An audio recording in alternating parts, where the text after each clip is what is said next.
Il y a des asticots, ça c'est déjà bien. Bon, on va continuer maintenant. Et puis même en hiver, hein, elles sont. Hein. Oui, même en hiver, hein, parce que souvent la terre, elles sont pas. Elle a repris une odeur, hein, elle a repris une odeur.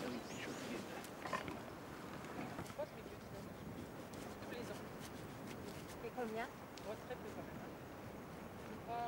5 à 6 tonnes. Hectare, hein? Hectare, hein? Oui, on est en Champagne, hein?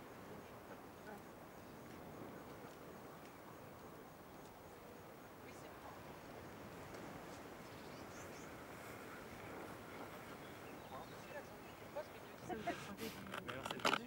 Vous avez fait des photos, Lydia, ou pas?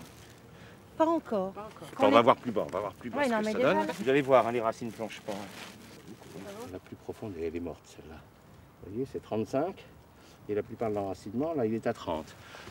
Donc en été, c'est des racines qui chauffent. Ouais, Donc ils elles sont- ont un ils sont pas stress. assez profonds. Un stress thermique, puisqu'une racine ne supporte pas la chaleur. Hein, la Et donc racine. hydrique aussi. Donc ça entraîne des stress hydriques. Tous les ans, ça se reproduit. Donc, À 40 ans, la vigne est au bout Ah, du c'est rouleau. ça alors. Elle est au Donc bout du rouleau. c'est le fait que la racine n'a pas plongé. Voilà, alors évidemment, Alors, on on peut peut avoir faire la avec la technique bio. qui consiste à lui balancer plein d'engrais. Oui. Hein.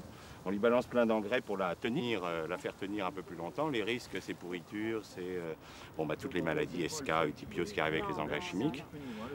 Où on dit, de toute façon, cette vigne, puisqu'on veut être en biodynamie et qu'on veut faire un vin de terroir, on veut faire un vin d'expression, on va la changer. Elle est arrivée au bout de son rouleau.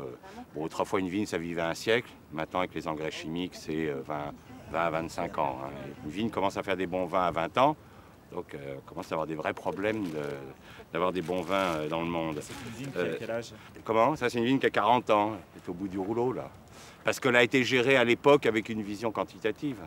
Et puis ça, quand elle a trop produit, elle est fatiguée. C'est comme une vache à qui on fait faire 10 000 litres de lait. À 4 ans, vous l'emmenez à l'abattoir parce qu'elle est morte, votre vache. Bon, c'est pareil, un être vivant, il ne faut pas non plus lui en demander trop. Il y a un moment... Ouais, parce que là, on les voit pas. Là, il y a des beaux tapis de crottes. De crottes d'excréments de colembole, d'acariens. Non, c'est bien. Donc ça, c'est important parce que si vous avez de la faune au fond, là, ça veut dire qu'une fois qu'on aura emmené les racines en contact des microbes et du caillou, alors là, les minéralisants, les vins vont Comment sortir, faire alors ouais. maintenant Alors, pour descendre la racine? je pense, à mon avis, que le porte-greffe, là, il n'est pas bien adapté. On va en prendre un mieux, qui va plonger. On va regarder comment se comportent vos petits, là. Petit blanc, ouais. Je vais ouvrir un petit pour voir comment Parce il est. que même les 500 n'arriveront pas à une résultante de descente. Regardez, vos racines sont toutes à l'horizontale. Ouais. Regardez-les. Je vois bien. Ah oui, il y a... On a vu Ah non, quand on non, arrachait. il y a... Vu qu'on Ah non, il y a un colombole en plus. Il y a même un colombole? Ah ouais, Oui, un petit truc oh, blanc. un petit truc Un blanc. petit ouais. fumuridé Je sais pas, alors là je Non, sais pas c'est à quoi. antenne courte. Ah non, non, non, c'est un... Non, c'est pas un colombole, il saute pas.